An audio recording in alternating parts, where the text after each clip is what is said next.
Prayers. Almighty God, who in thy wisdom and goodness has appointed the offices of rulers and parliaments for the welfare of society and just government of men, we beseech thee to behold with thy abundant favor us thy servants whom thou hast been pleased to call to the performance of important trusts in this land. Let thy blessing descend upon us here in this house assembled. Grant us that we may treat and consider all matters that shall come under our deliberation in so just and faithful a manner, to promote thy honor and glory, to advance the peace, prosperity, and welfare of this country and of those whose interests thou hast committed to our charge. Amen. Good morning. Please be seated.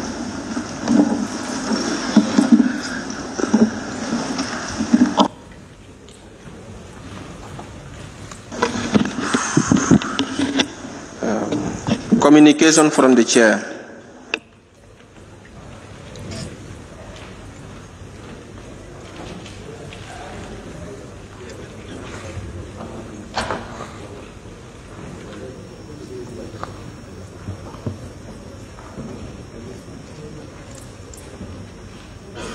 Thank you very much. Good morning, honorable members. Good morning, honorable minister, members of the press, and all other protocols observed. Honorable members, I welcome you all to today's sitting, that is of Monday, the 14th of February, 2022. Honorable members, this assembly will recall that the sitting of the assembly of Tuesday, the 8th of February, 2022, could not proceed as the Honorable Attorney General and Minister for Justice, who was on schedule to appear to take charge of the various businesses under his responsibility in Parliament, was absent. As communicated then, the offices of the Speaker and Clerk were just aware, minutes before the sitting was to commence, that the Honorable Attorney General was out of the jurisdiction and as a result was unavailable to attend to his businesses as scheduled. Accordingly, the sitting was adjourned, and as the assembly was very concerned, the Assembly Business Committee, that is ABC, was requested to immediately convene a meeting to look into the matter as well as review the conduct of the Attorney General in accordance with the Constitution and the standing orders of the National Assembly for appropriate advice to the plenary. Consequently, the ABC immediately met on Tuesday, the 8th of February, 2022, as well as on Friday, the 11th of February, 2022, to discuss the matter. Notwithstanding, and as was directed in the communication from the chair of Tuesday, the 8th of February, 2022, the Honorable Attorney General did send a written letter of apology through the Solicitor General to the Assembly. Honorable members, the ABC met to look into the matter and arrived at the following decisions. Upon reviewing the various relevant provisions of the 1997 Constitution and the standing orders of the National Assembly, it could be argued that the cause of action against the Attorney General might lie under either Section 75 or Section 110 of the Constitution. This means that it is possible for the National Assembly to pass, in quotes, a vote of censure against a minister under Section 75 of the Constitution, or cite him or her for contempt of the National Assembly under Section 1110 of the Constitution. However, the attention of the ABC has been drawn to the fact that neither the Constitution or the standing orders establish the procedure for initiating contempt proceedings in the National Assembly, although the Assembly could be guided by best practices in parliamentary procedures in other Commonwealth countries. This information is equally being brought to the attention of the Assembly. Therefore, and as a sanction, the ABC decided all pending matters, businesses of the Attorney General dealing with bills, the emphasis is on bills, be written off from the current agenda of this first ordinary session 2022. Furthermore, in addition to the written apology from the Attorney General, the Attorney General is also required to formally apologize to the Assembly today in chambers. Honorable members, it is a basic principle in parliamentary affairs that respecting the legislature is crucial to making the legislature work. This means that the person must not trample with the dignity or authority of the Assembly and that of its members with impunity. Thus, it is hereby strongly, emphasis ours, communicated to the Honorable Attorney General and indeed all other cabinet ministers that the Assembly will not condone repetitive failure to attend to businesses under a minister's charge in Parliament. A minister must respect the agenda of the Assembly and be present at any meeting or engagement scheduled with the Assembly in line with Section 77(4) of the 1997 Constitution, which reads, and I quote, "The Vice President or a minister shall, when requested by the National Assembly, report to the National Assembly on any matter concerning a department or other business of government committed to his or her charge, and shall be entitled to attend and speak in the National Assembly whenever any bill or other matter concerning such department or business is being debated." Finally, the ABC directs that the Legal and Procedural Division of the Office of the Clerk continues the research on contempt of Parliament and other available best practices in Commonwealth jurisdictions, together with our relevant laws, to prepare the Assembly for any further incidents. As a result, and in accordance with Standing Order 11, the agenda of this session is hereby revised and circulated to all honorable members and stakeholders. And on that note, now wish to invite the Honorable Attorney General and Minister for Justice to deliver his oral apology to the Assembly. Thank you. Honorable.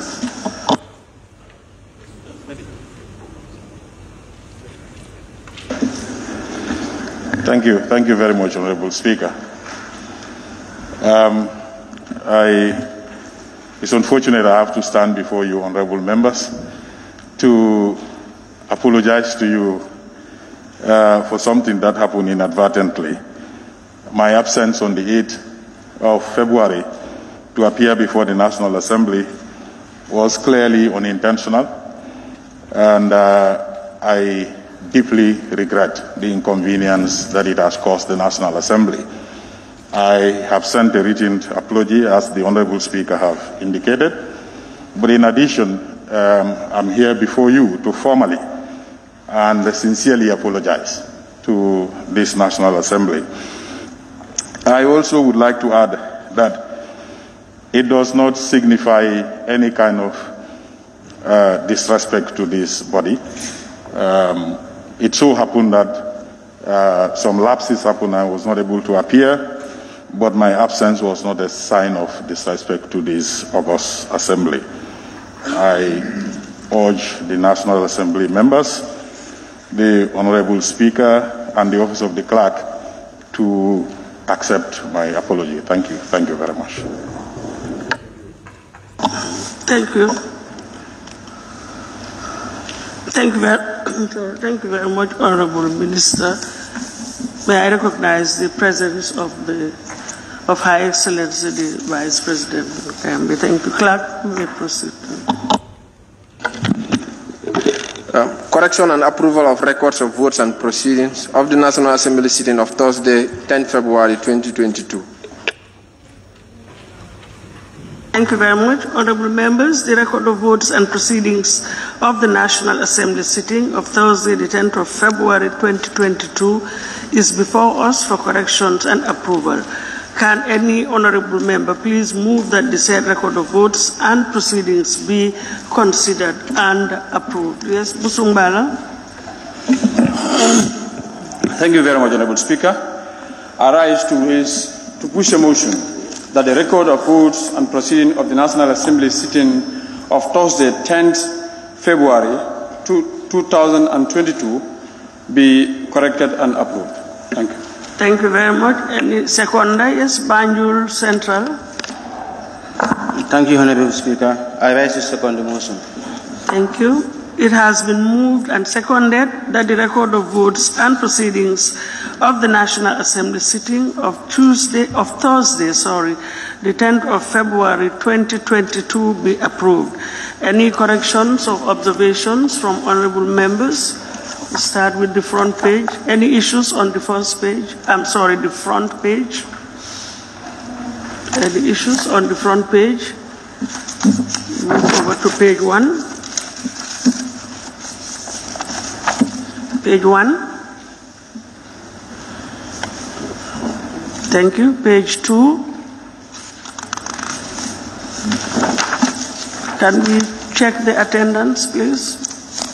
Going on to page 3.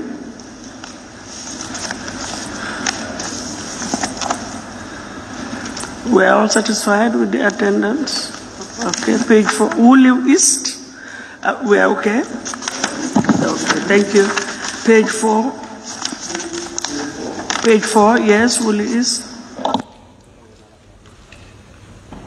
Yes, page 4, the last paragraph, the last sentence. The clerk read aloud the short title of the bill. The bill is read for the first time. So we said the bill is deemed to have been read a first time. You've seen the correction.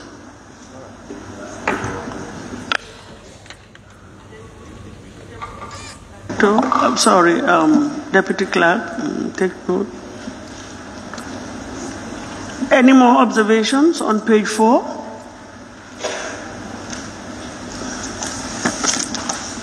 Page 5.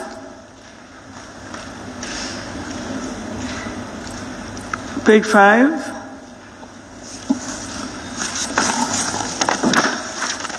Page 6. Yes, Willis. Thank you. Let's look at it together. Page 6, correction put and accordingly agreed to, the first line, that this assembly do ratify the agreement for the development objective grant agreement. So we just say this assembly do ratify the development objective grant agreement. We don't need to repeat agreement twice. It was being referred to the agreement first and then the title of the agreement. But anyway, it's noted. Thank you. Any more observations on page 6? Page 7.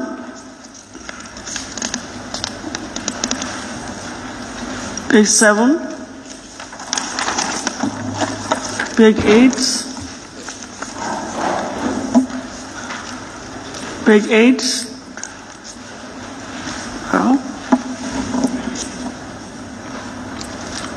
Yes, Yanija. Page 8. The last word. Instead of sub, I think we always use prompt. 10 a.m. prompt.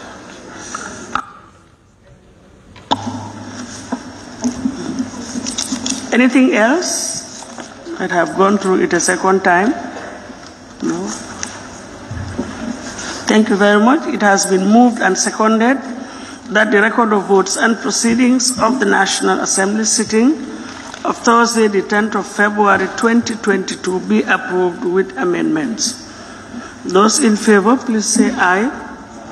Those not in favor, please say no. The ayes have it. Thank you very much, Clerk. Can we proceed? Bill, Standing Order 72, consideration stage of the following bill. The Public Service Pensions Bill 2020 by Her Excellency the Vice President. Thank you very much. Honorable members will recall that the Joint Committee on Public Enterprises and the Finance and Public Accounts Committee the committee has reported on the bill committed to it. That is the Public Service Pensions Bill 2020. The report of the said Joint Committee was equally adopted by the plenary. Accordingly, the consideration stage for the said bill is scheduled for today. Honorable? Yes, you have some? Yes, Honorable Speaker, I'm just seeking further clarification. Is it that the ABC will be submitting its report to the Assembly for a motion to be moved, for a decision to be made, or has the ABC made a decision already? That's my, I'm wondering on procedure. The plenary asked the ABC to look into the matter and report back. So the decision there was they would look into the matter together with the legal team. They look into the various options, and together with the chairperson of the Standing Orders Committee, and we came to a decision, and that is what we were reporting back to the committee. So it was that is why it was communication from the chair. Honorable Speaker, I think afterwards we'll see each other. Pardon? I'll see you afterwards. You see? So that we tidy up the procedure. Yes, thank you. Thank you. Thank you very much. Where was I? I think it could, I know. I think it could have been brought up after the communication. Yeah. Of course, I would have allowed it after the communication. Thank you very much.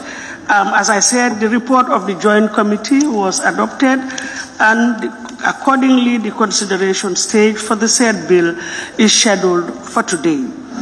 Now, during the consideration stage, honorable members shall have the opportunity to give detailed consideration and scrutiny to every clause and schedule in the bill.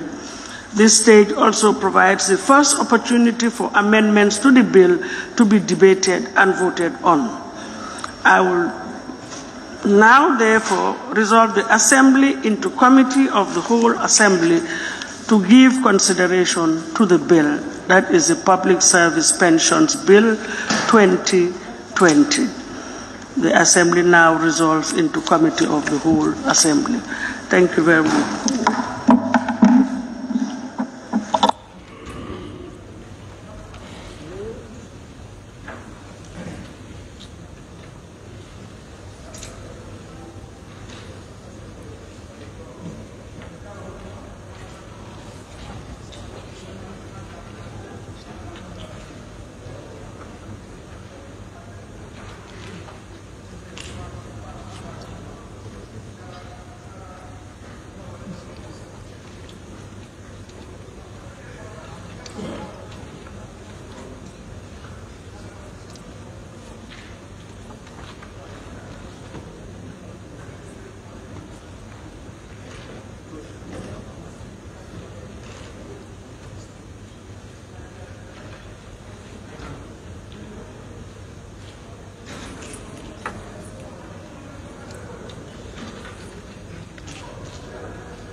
The Assembly now resolves into Committee of the Whole Assembly. Can I be?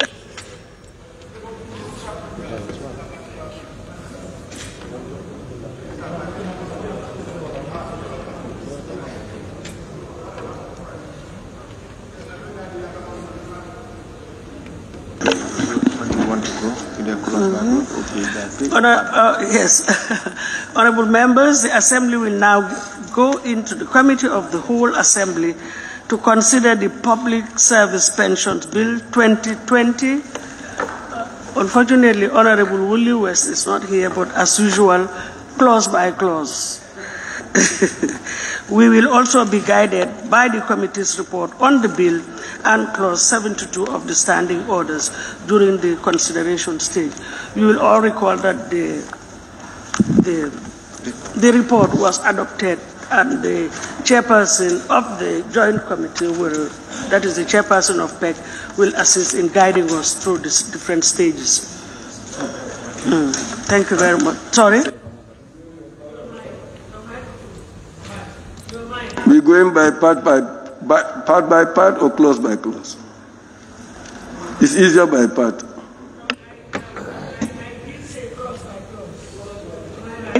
I did say clause by clause because I think most of the proposed amendments deal with the clauses. If we are to go by part, it may not be too tidy. So I think it's better for us to go clause by clause, and that was why I announced clause by clause. Right? Thank you. We can start. Thank you. Clause 1, short title and commencement. Thank you very much. It is proposed that clause 1, short title and commencement, stand part of the bill. Chair, do you? So that we can involve the movers and know that they are really in charge of the bill, could we look at clause 72(6)?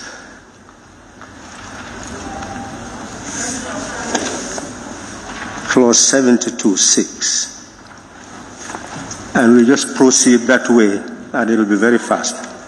Of the standing orders, yes. It is saying,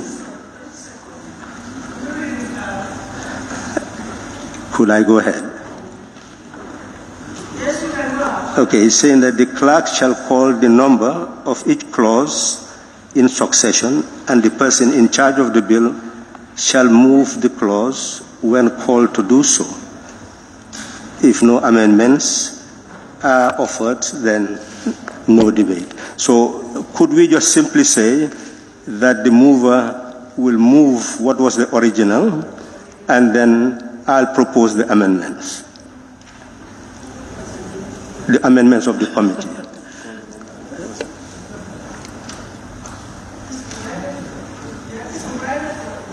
Others? Yes. It is to help them to see that they are in charge of the bill. I think their absence cannot be. So, because the clause indicates when called to do so. If he or she is not called, then we cannot. Do we agree generally that the calling is general in all clauses? Well, I think you see the logic that for them to know that they should be here to move their bill. You know, the committees have been leading the way. I'm just asking you, don't you think if we apply that in full, call on them to move that the clause stand part of the bill, then we make our amendments. So they take charge of the bill because they are the movers. Once we do that, then in the original, they don't even have to read, but it's just to say that clause 1, just as the clerk, just as the clerk says, they also say. They need to be guided. Yeah. Just a second. Clerk guide.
Clause 1.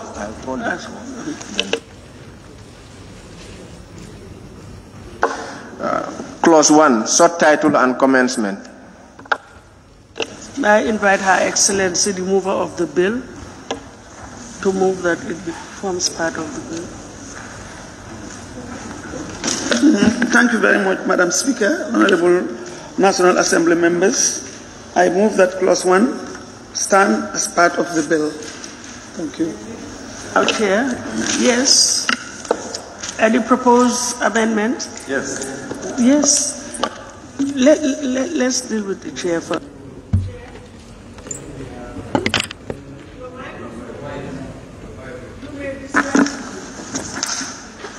Yes, Honorable Chair, we have an amendment to Clause 1, and the objective here is to amend the short title.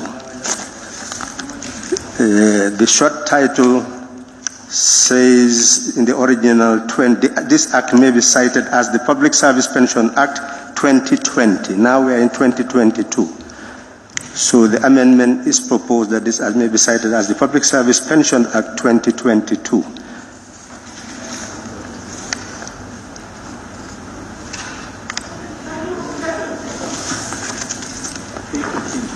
As proposed in our report. Can you cite the page on the report?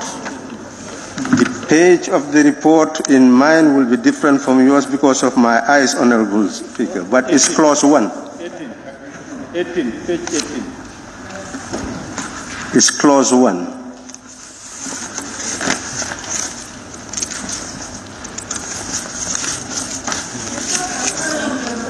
Let me have yours. Let me have your origin. So let me have your origin. Yeah, just give me. Yeah, just let me answer. Okay, the report is on page 18, Honorable Chair. Page 18. Why not take my number? Yeah, I've exchanged it so that I get your version. I know. It is, honorable members, it is proposed that Clause 1 stand part of the bill as amended. Those in favor, please say aye. Those not in favor, please say no. So the ayes have it.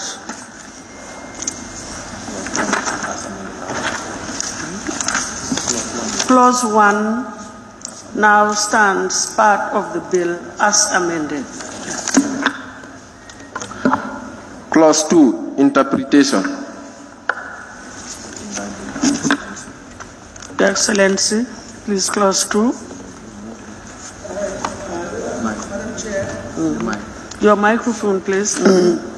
Madam Chair, Honorable Minister, Honorable National Assembly members, I move that Clause 2 stand as part of the bill. Thank you very much. Yes. The committee has amendments there. Clause 2, Honorable Chair, deals with interpretation. We did take evidence, and we did discover that there are new terminologies that should be included, and there are terminologies that needed to be redefined. And we have done that, and we have reconciled with the mover in that instance, and the committee proposes that Clause 2, as amended in our report, stand part of the bill.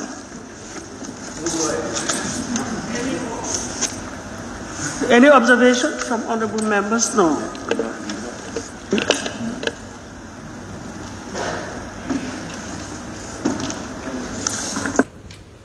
Otherwise, we just move.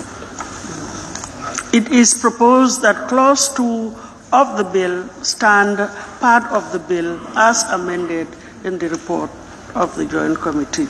Those in favor, please say aye. Those in favor, please say aye. Those not in favor, please say no.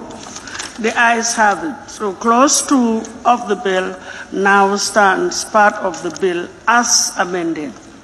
Thank you. Clause 3, application.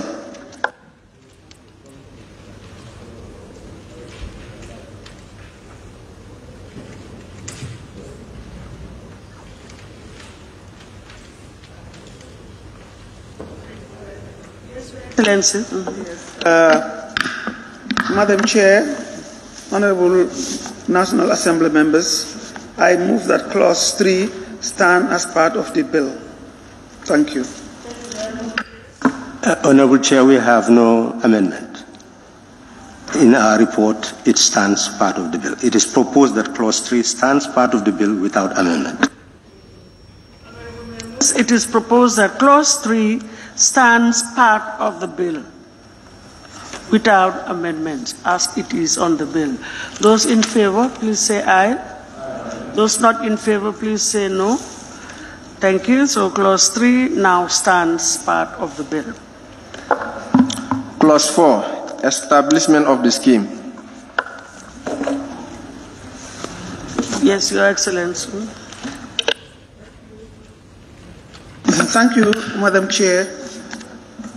Honorable National Assembly members, I move that Clause 4 stand as part of the bill. Well, Chair, we have an amendment. We observe that in terms of the heading, establishment of, administration of, and contribution, those ofs are deemed not to be necessary. It is proposed that Clause 4 with amendment by removing the of start part of the bill. Honorable members, it is proposed that Clause 4 as amended stand part of the bill. Those in favor, please say aye. Those not in favor, please say no. The ayes have it. So Clause 4 as amended stand part of the bill. Clause 5, membership of the scheme. Thank you very much, Honorable Madam Chair. Honorable National Assembly members, I move that Clause 5 stand as part of the bill. Honorable Chair, we are proposing an amendment. We have observed that in consideration stage that employment number is already covered with the personal identification number already given to employers. So in that regard, it is proposed that Clause 5, Subclause 2 be amended to contain an employment number instead of a unique personal identification number. It is proposed that Clause 5 stand as part of the bill as amended in our report. Thank you very much, honorable members. Clause 5, membership of the scheme. It is proposed that Clause 5, membership of the scheme, stand part of the bill as amended. Sorry, yes, Senator. Yes, Madam Chair, I am not clear with the amendment. Is it that what the honorable member of Serekunda is saying that the unique personal identification to be removed, replaced with another number, or both to be maintained? We are saying to the report. Yes. Oh, you've seen. Yeah, but I know. What I'm not clear here. Oh, you need clarification. Yes. Okay, very well. Well, that would have been much better during the our report stage. But what he's saying here is that the Director of Pension shall issue a unique personal identification number. We are saying that that is not really necessary because there is already an employment number that is available, and that is really what is going to be utilized instead of another personal identification number. And that has been proposed as part of the amendment. It is already in the clean document. That's why we are proposing that Clause 5 stands part of the bill as amended in our report.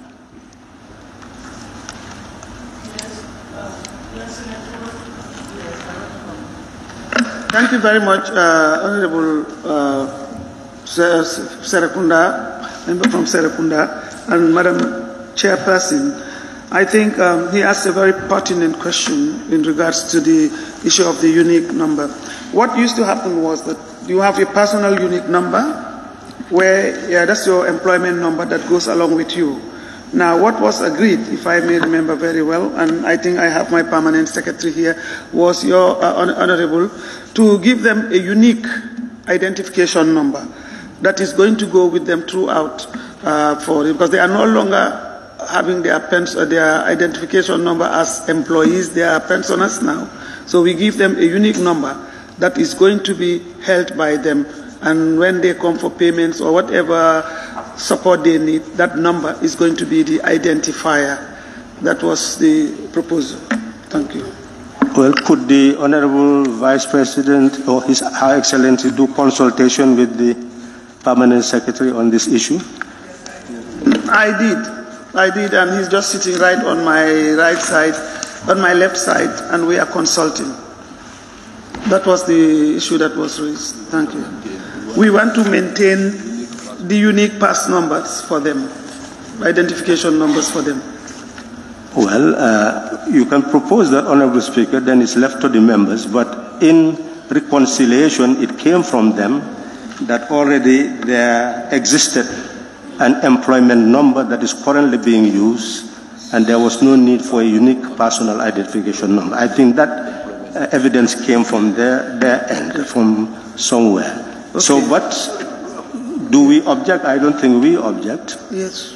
Not object, but the reason why I think, if my memory serves me right, we agreed was instead of having two numbers, we will go in for a single number. Am I right? That was the idea, that already a number exists. Why do you create a number? Exists, so there is no need to have another number. I thought that was the rationale. But let us take some other honorable members who were in the committee. Yes, one by one. Honorable. Yes, thank you, Honorable Chair. Yeah, I think we had a discussion on this particular issue. When you look at the systems like the databases that captures the financial transactions, there can only be one unique number. And the fact that all the employees right now, they have an employee number, which is also very unique to them, we agreed that it makes sense to maintain that number. Even if you leave the service of the government of the Gambia, the number actually follows with you. And you do that for a simple reason. When you go back to query transactions that actually has occurred for the past 10, 15, or 20 years, the Accountant General will ask you for the employee number. So if you create a different number, different from this particular number, it can cause some issues at the level of the Accountant General's office. And that's the reason we thought it's better to us to maintain the employee number. Even if you leave the service, they can always go back and retrieve information based on that number. May I just come here? We are speaking on behalf of the Accountant General. Once your job is terminated and you are pensioned, we have done very good consultation on that because I was also particularly interested.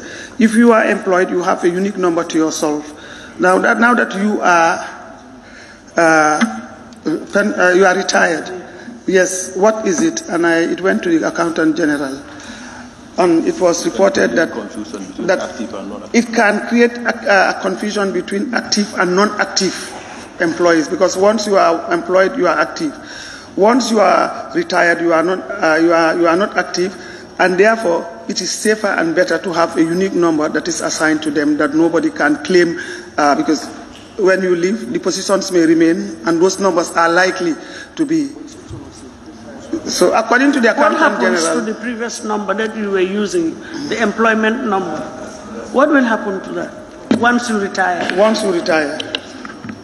You should be able to find a distinction between active and non-active. Honorable Chair, a distinction. From a technical point, let me say from a technical point, when you create a database and you create a user or you create an employee in the system, that number will never be deleted in the system because that number is going to go with you until the end of life. Just like right now we have our own individual TIN numbers, you're going to go with your TIN number for the rest of your life. So in the accounting system also, once you create an account for an individual, even if that person leaves the service, that account still remains because there are transactions that are attached to this particular number. However, this is their bill. If they think it's better for us to go with what they're saying, we don't have a problem.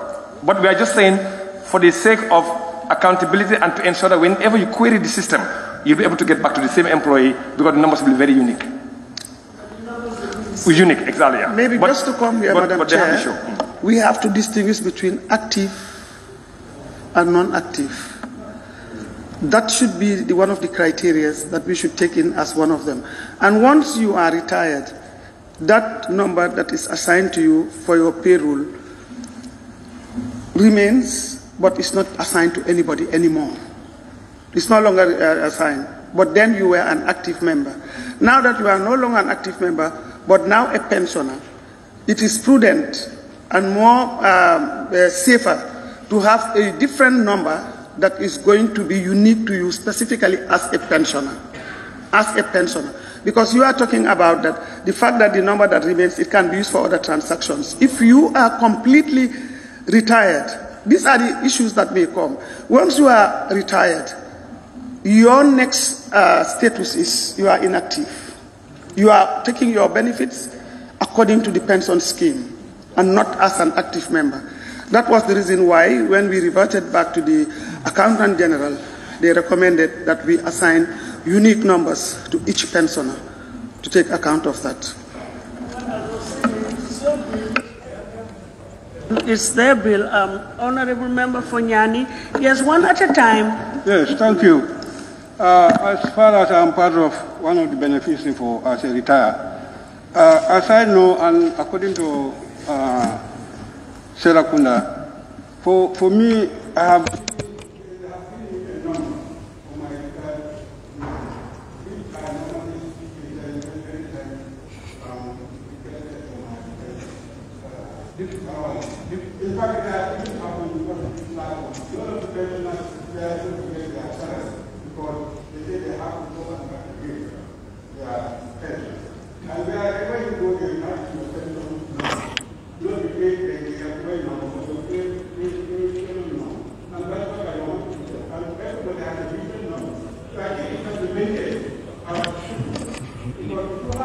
change it. That means the numbers will be changed. But for me, as a pensioner, I have stagnant number, which is always in my slip.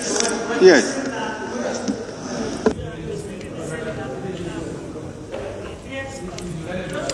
Honorable Member for Joshua. Honorable Chair, I'm in support of what the Vice President, the mover, says. I think what my colleague is missing. In the IFMI system, you have two numbers. One is your employment number when you are when they are processing payroll. The other is your VN number for order payments. So for the VN number, regardless of whether you are retired or not, it continues. But for your employee ID, as soon as you retire, it's inactivated. So you cannot use that one anymore. Because for that one, if it still remains there, once every month that they process, you will be paid. So they have to inactivate that one. So you have to be giving a new number that would signify that you are now no more an employee, an active employee. So this is your retirement number. But your VN number continues. If you are given a contract, it will continue. Thank you. No, not Upper Badibu. Slatakunda Sabiji. I'm not Upper Badibu, I'm Central Badibu. No, sorry, Central Badibu, you asked the question. So, Badibu Mansa, you tag down. Pardon? No, calm down. There is no need to raise issues. You know I wasn't referring to you. So it is Slatakunda Sabiji. That's why I usually raise my chair. Okay, thank you, Honorable Chair. Honorable Chair, I think if you can remember, if the committee can remember, on the 1st of October 2020 at 11 a.m. at the auditorium, we had a meeting discussing about this particular issue. And what we agreed on, and then if you look at the Appendix 2, that's the minutes of our reports, is there. What we agreed on that day was that they said that there is no need, and this is from it was attended by the Accountant General, Minister of Finance, Auditor General, National Audit Office. And then it is agreed that there is no need for the creation of a personal identification number because all public service employees already have a unique employment number that can be used for ease of cross-referencing. So this is what we agreed on that day. Thank you.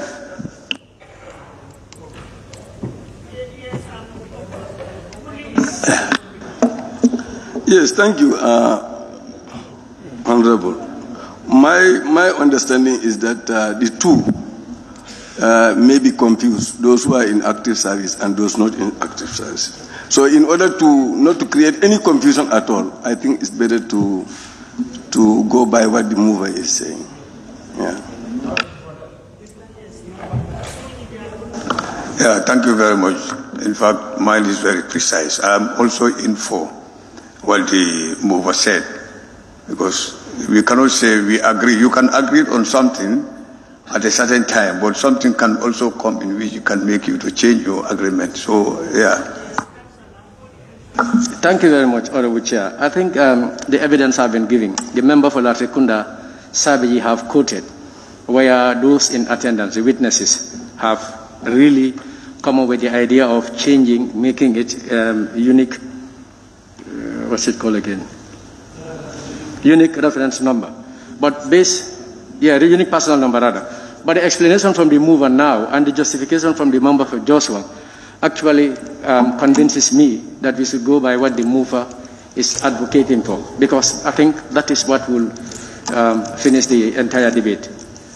I'm not holding anybody's brief. It is their bill. Let's take Central Badibu, and before we call on the chair to come up with Central Badibu. No, I want to simply state that since this is a new system in the entire civil service or in the right ministry, so we need a new identification number.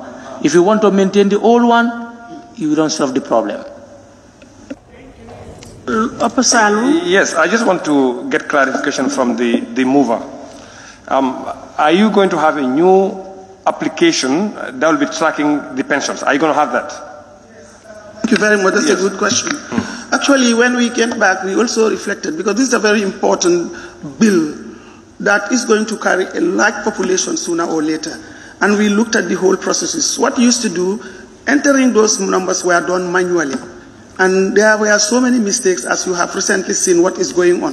So we are constantly reflecting on our strategies to see what is best international standards and practices. And when we had the meeting among ourselves, it was agreed that we have a software that is going to automatically generate them and then move forward so that it becomes unique, it will be transparent, people will be accountable, and those that are also administering the pensions. You know, during the debates, we had a lot of problems, people bringing in a lot of issues, and still issues are coming. So we are trying to respond to those demands and try to improve on the situation. And I think it is in the best interest of this bill for us to have a unique number as recommended by the experts. Thank you very much. Honorable Chair. On subclause 2, yes. Subsection 2, yes. The unique number. Exactly. The reason why I'm asking that question is, if they're going to have a new application that will be tracking these pensioners, there will be an interface between this system and the IFMI system. And the interface will be the conduit on which the two systems can actually communicate. And to do that, there will be a protocol that will be built that will ensure that communication. And there will be some unique identifiers to allow those two systems to talk. And that's where I'm coming from. If the identifier cannot identify an employee that is on this new system to a payment at the IFMI side, there will be some issues. But this is just an advice I have. But there will be an interface to allow these two systems to talk. I am sure at the end of the day, they will have to sort it out. I'll come to you, Chair. Let me take nominated member. I saw your tag. Samusa. Otherwise, I'll be you. Okay. We want to play safe. Thank you. I withdraw my intervention. Honorable member for thank you. I thought that I could amputate even the debate. Really, Honorable Chair, it is very surprising that we are talking about expertise here. We talked about reconciliation. It seems that we were partners and all of a sudden our partners disappeared and develop an agenda of their own. This is what we were trying to avoid at this level. That's why we talked about reconciliation. The minutes are correct.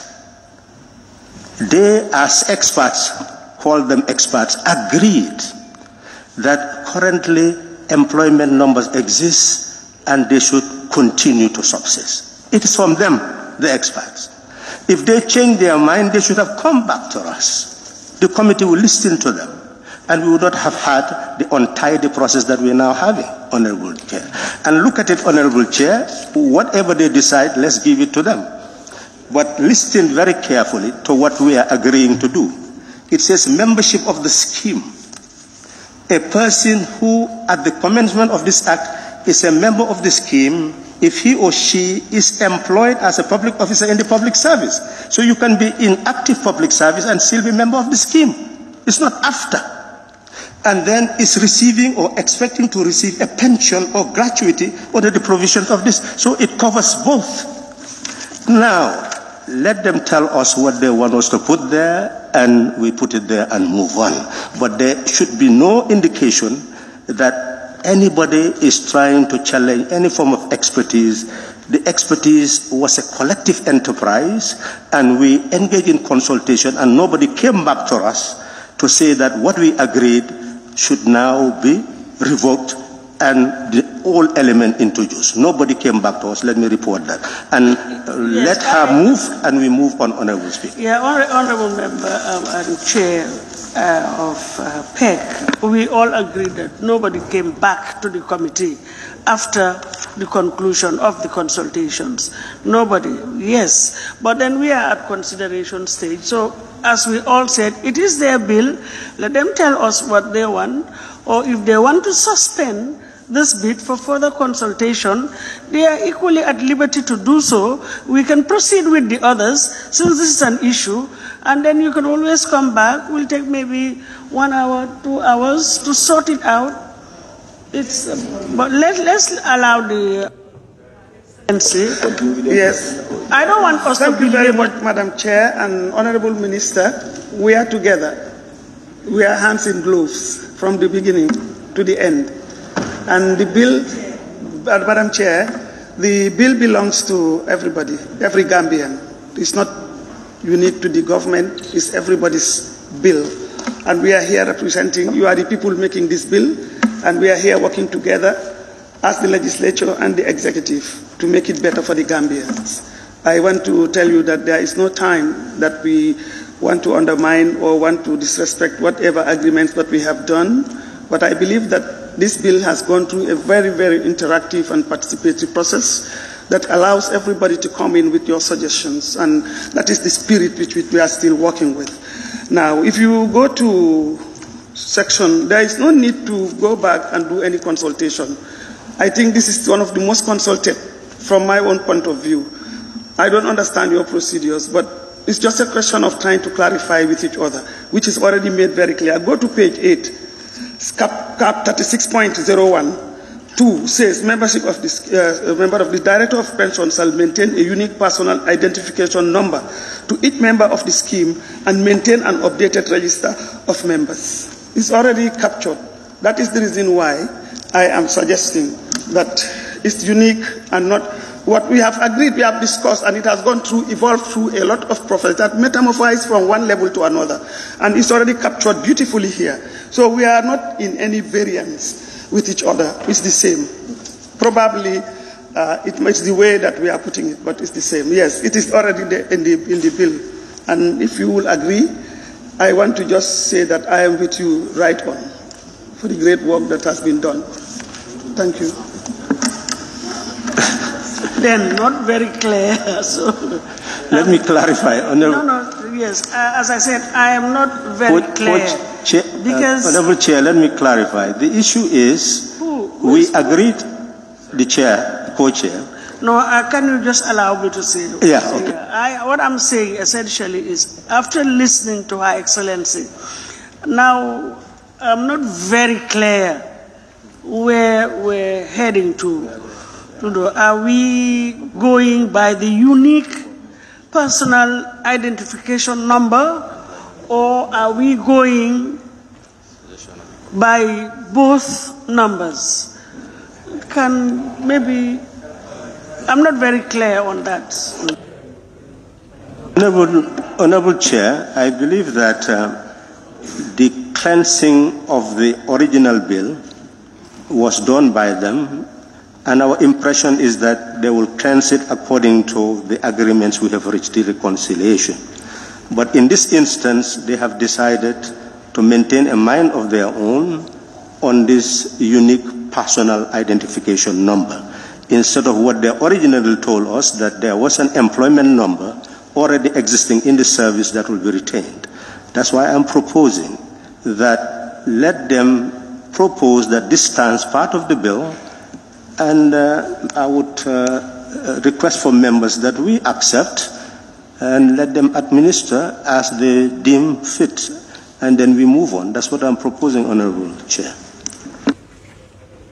Essentially, then, we the number. Sorry, no amendment. No amendment. Number 552 in the clean bill will not apply. No. The clean bill now, as you have seen, they did not put what we proposed, what we agreed. What they put is what they are now proposing, so we can go ahead with that. Both the original and the clean bill will Honorable be Speaker, the same. can I learn?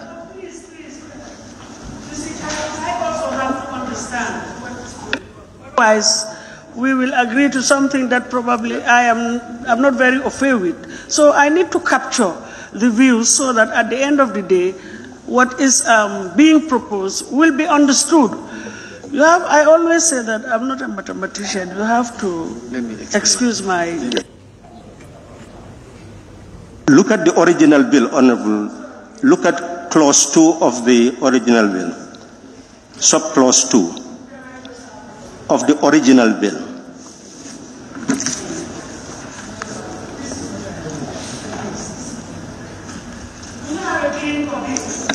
Yes, we have the clean copy also. You want to... You don't have a clean copy. It's in the report. Yeah. It's in the report. It's at the back of the report. All of us to speak the same language. What we all have is the original bill of 2020. What we call the clean copy is what is in the report, incorporated in the report, so that we all know what we're talking about. So in the old, the original bill, 5.2 talks of the Directorate of Pensions shall issue a unique personal identification number to each member of the scheme and maintain an updated register of members of the scheme. That is what 5.2 is saying. Now, if you can guide us. Now, going to what they have now, clean bill, what they have now put in the clean bill is not what we really agreed before. That's what my first emphasis.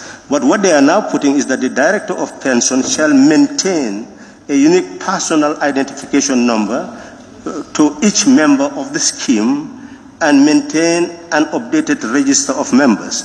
So the word that changes there is issue to maintain. So they're talking about maintain, shall maintain.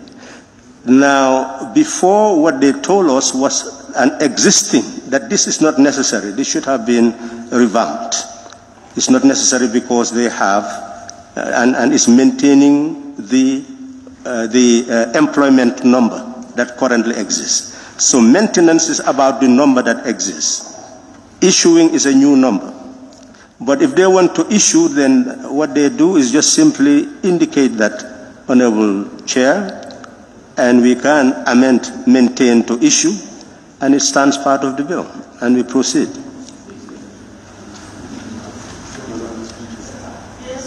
Honorable, now I understand.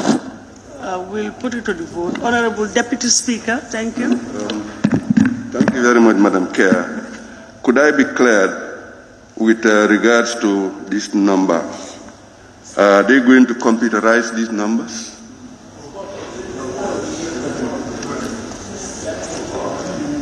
Yes, 2 numbers. Will they be whatever number we agreed, will it be computerized? Understand it's already computerized. I saw a tag somewhere. Yes, central body book. Yes, I think you said we help you to understand. You now understand. Then I raise my case. It's difficult to understand. Well, everybody jumps up at the same time. Thank you. Upper Salum. Yes, thank you, Honorable Chair. No, taking a look at the clause again, Yes. The Directorate of Pensions shall issue a unique personal identification number to each member of the scheme. I think we just wanted to be clear here what we are trying to do. Even because the new system will take a unique number for everybody. The new system, that's what's going to do. What we are saying is, instead of creating a different number, what we are suggesting is, as a committee, is to use that employee number and for this new system, so that there will be consistency between the two systems. So even that is still going to be unique in the system, because nobody else will have that number. I'm not sure if you can understand what I'm trying to say. Because the system is just going to need a unique number. So what we are saying is, the number that the person actually has from wherever he was working in the system, use that same number. It's still going to be unique in the system. If you understand what I'm trying to say.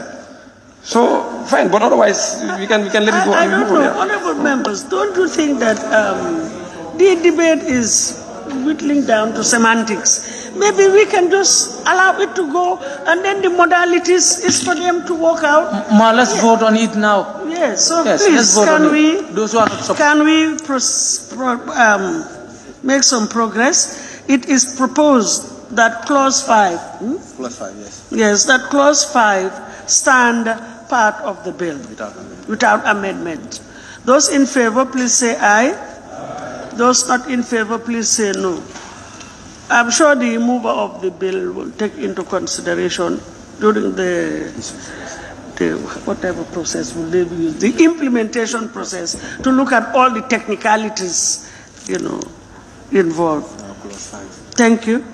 Now clause 5 stands part of the bill without amendment. Thank you. Clause 6, funding of benefits. Thank you very much, Madam Speaker. Honorable National Assembly members, I move that clause 6 stand as part of the bill. Thank you. The committee took evidence, Honorable Chair.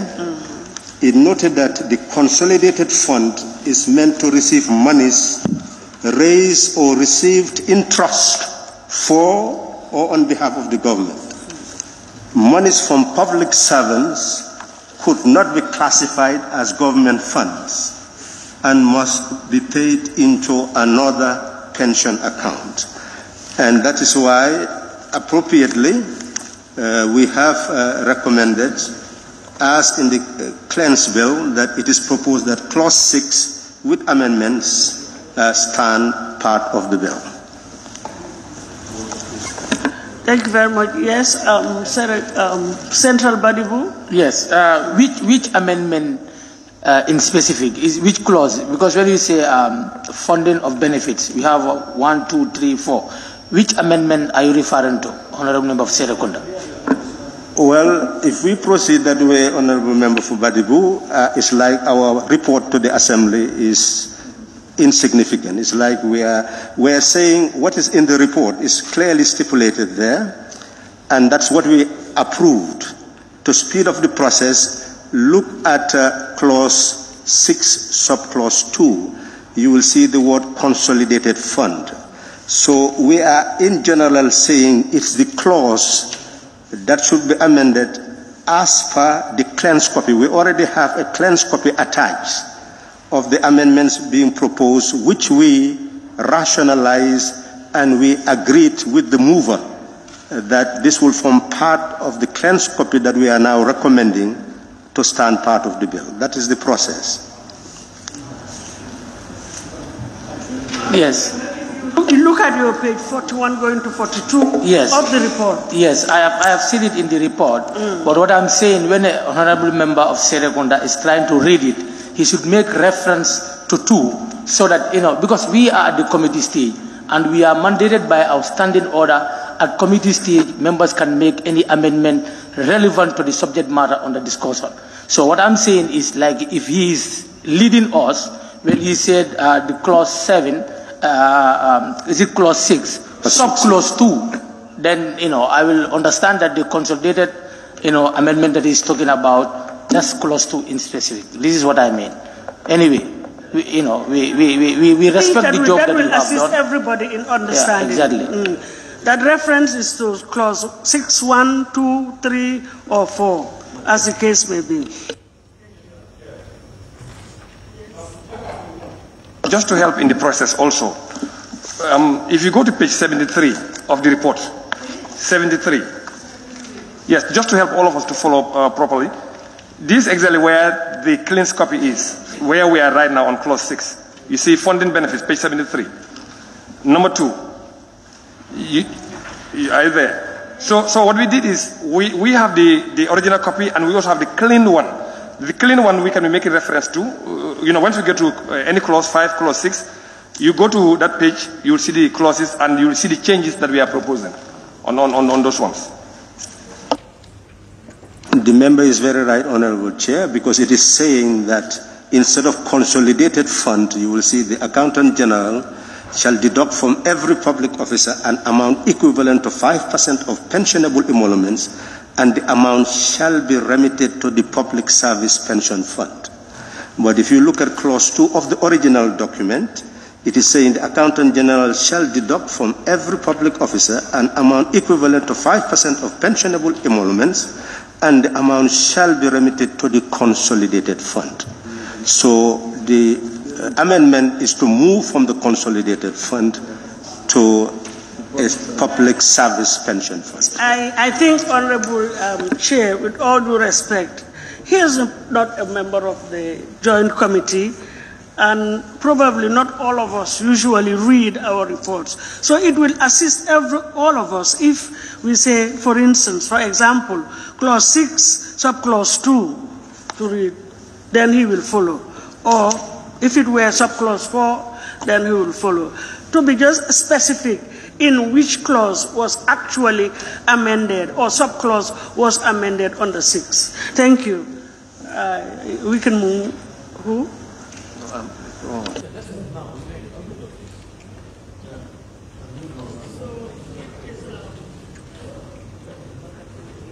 Sorry, it is proposed. Yes. Clause 6. It is proposed that clause 6, that is funding of benefits, stand part of the bill. Sorry. We are going to buy this.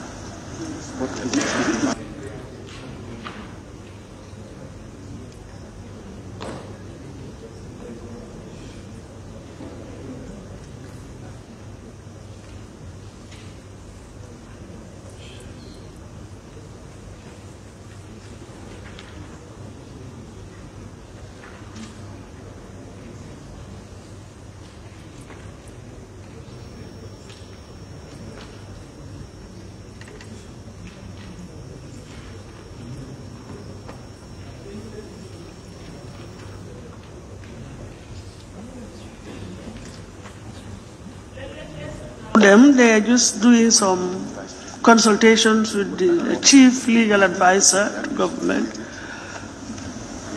And issue has just crept up and... You want to say something? Yes. To be technically correct, he raised some very... Madam Chair? Yes, yes. Attention, yes. Yes, may I just...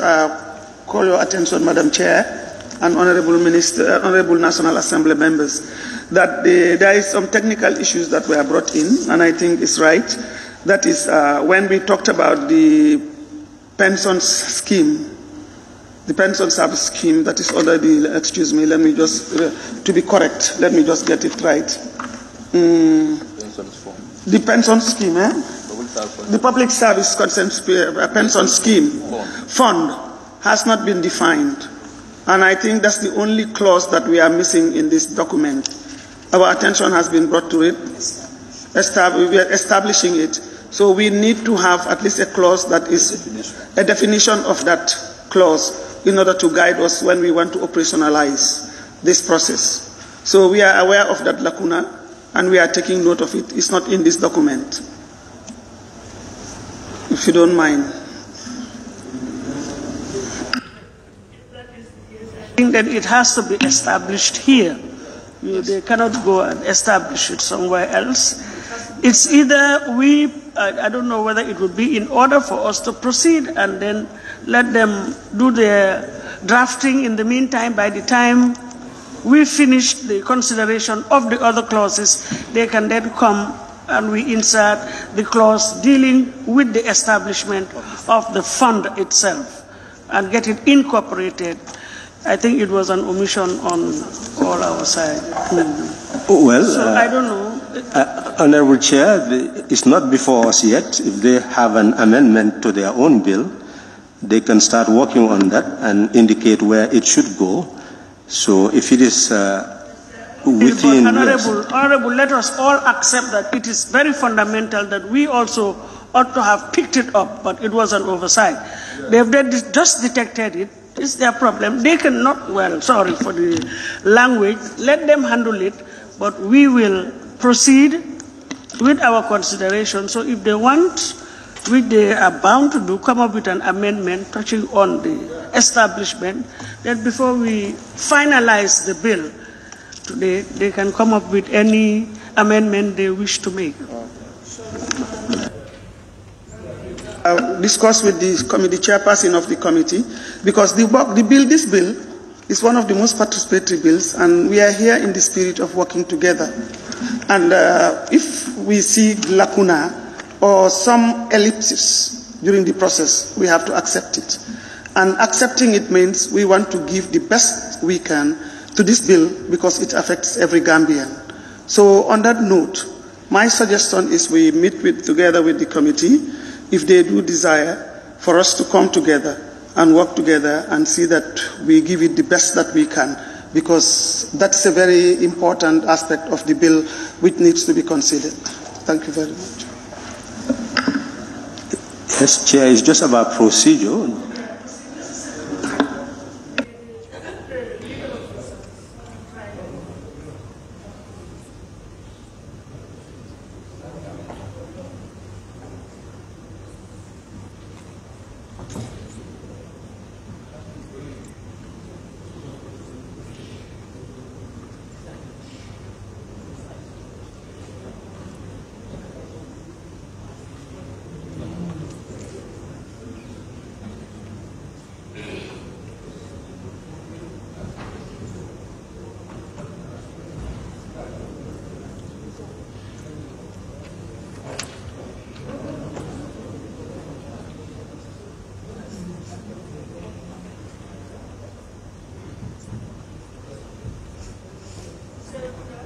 Have something to say? Yes, it's just a matter of procedure. We've already moved a motion for... yes, so... we need to rescind. Yeah. We need to rescind because if they are to amend, it will be under interpretation. We'll amend interpretation also to establish the scheme. Madam Speaker.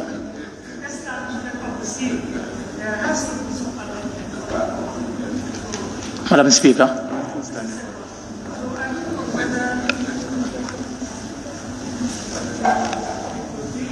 Said procedurally to proceed or to allow the drafters to have a good look at it, and considering the fact that maybe I'm not sure we're not going outside the agenda. Just a second.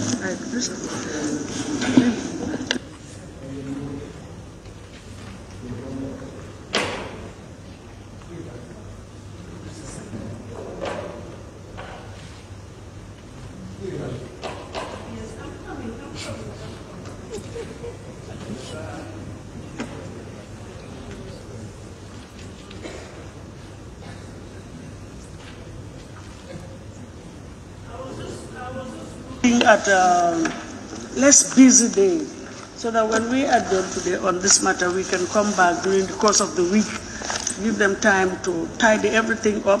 Of course, when we come, we will have to rescind, so that can only be done.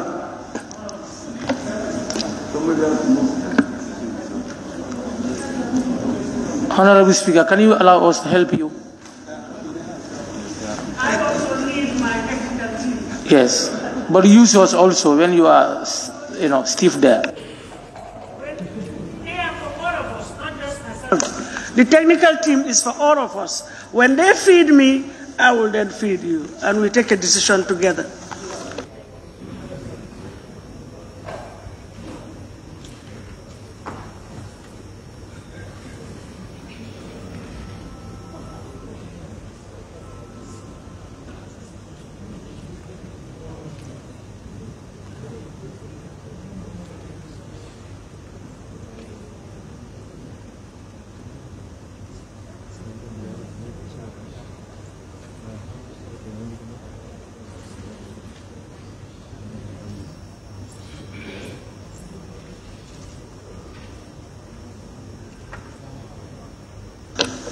Yes, Central Body.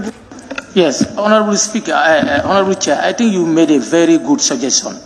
Now, we have passed the interpretation stage. Now we are into the details. Now, allow us to move. They work on it. When they are ready, the mover will make a proposal to the House. We cannot be moving in the absence of the mover. So my subsequent proposal would be probably just to suspend the sitting for half an hour. No, Honorable, you don't know what I am going to say. Let's suspend it for half an hour, allow the team to work it out, and then we will come back by 1 o'clock, give them enough time, because we need the mover whilst going on with the other clauses. She needs to be with us. Thank you, Honorable Speaker. I buy your idea. Thank you. No. Go ahead. No, she needs to be with us on all the clauses.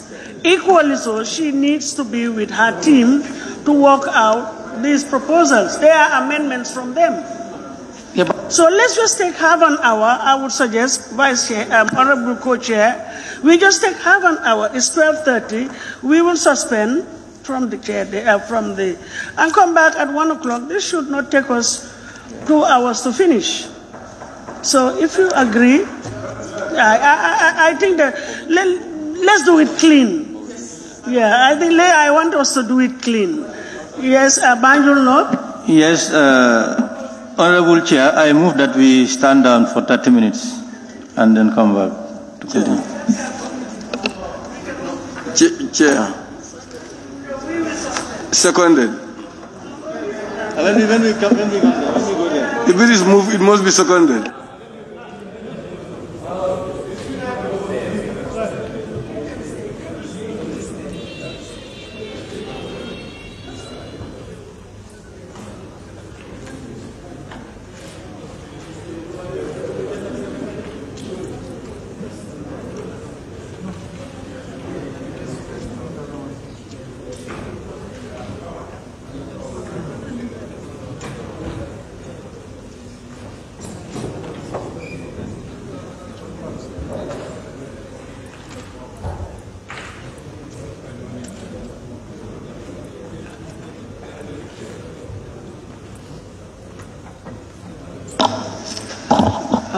Thank you very much, honorable members. The House hereby, the sitting is suspended for about 30 minutes, and we will reconvene at 1 o'clock. The drafters need to sort out few issues that arose during the consideration stage. So the House is hereby suspended for about 30 minutes. Thank you. You can have your coffee break.